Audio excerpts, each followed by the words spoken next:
Hi, good lifers. It's Carol. I wanted to check in with you and just see how everybody's doing, and also talk to you a little bit about input and association. So it's a lot different than it was a few months ago, who we associated with and how we associated with people. So for me, I do a lot of Zoom calls and watch a lot of webinars and interact as much as I can with other human beings, and I'm getting pretty discerning about who I listen to and where I spend my time. But I try to spend a couple of hours a day listening to people from different places, and with different things to talk about on how they're not only coping with, but how they're leading and listening during this time of COVID-19 when, the whole world's upside down. So 3 things I got out of my probably 20 hours worth this week that I wanted to share with you. Got a few more things than that, but these are things I think are helpful and impactful for other people besides myself. And so one thing that's important is what I read. And I don't know if you guys are readers or if you listen to books, audible, or how you get your information, but reading something of value right now is really, really important. So this is the book I'm reading. It's called Better Than You Think by Robert Commodore, and some of you will remember him. He was one of our speakers at Page 2. Guy from Boston, had really big accent, super cool guy. And I've read the book kind of halfway through, but I'm going through and reading it again. And one of the things he talked about that I thought was just so amazing for right now was a time when he had lost hearing in one of his ears, and how it came back. And the thing that he said that I thought was really powerful was, he said, the moment you lose access to something you take for granted, you begin to express more appreciation. And boy, I can tell you that is so true right now. So my question to you is, what do you have more appreciation for now than you had, let's say, 2 months ago? The second thing that I listened to that was really cool was an interview that Brian Buffini did with the president of Wells Fargo Mortgage, and pretty amazing guy to listen to.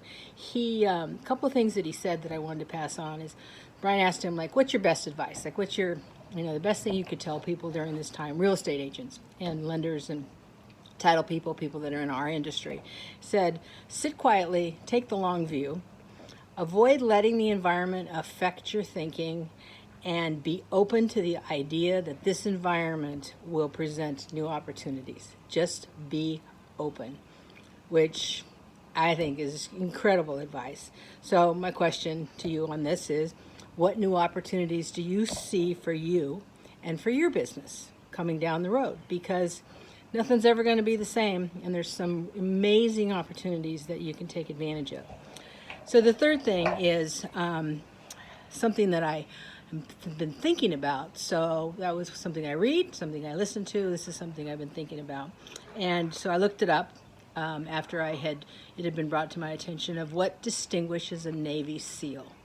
And I don't know if any of you are Navy SEALs or know Navy SEALs, but the very thing that distinguishes them is, and I'm going to read it, it's the ability to assess a situation, rapidly adapt, and repeat and repeat and repeat and repeat. And so where are you on that scale? Are you a quick or a slow assessor or adapter? And what can you do to make that change in how quickly you actually do adapt after you assess? The motto for Navy SEALs is "Hoo-yah," which I thought was a really good way to kind of lock that in. And so anyway, so those are 3 things that I thought would be something to think about. Some kind of compacted information from all my commitment that I have had to the taking in information and listening to other people that I think are pretty damn smart.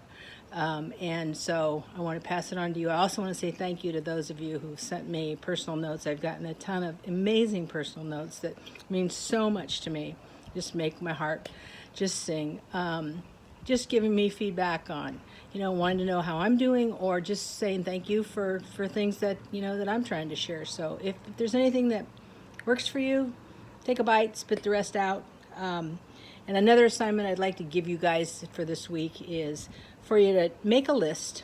My coach had me do this, and Tim Reeder and several other people that I know, that people that I coach. Make a list of 10 things that make you happy, 10 things that you value, and 10 things that motivate you. I promise you, it will be a really, really, really good exercise. Take care, be well, be safe, stay healthy. Bye-bye.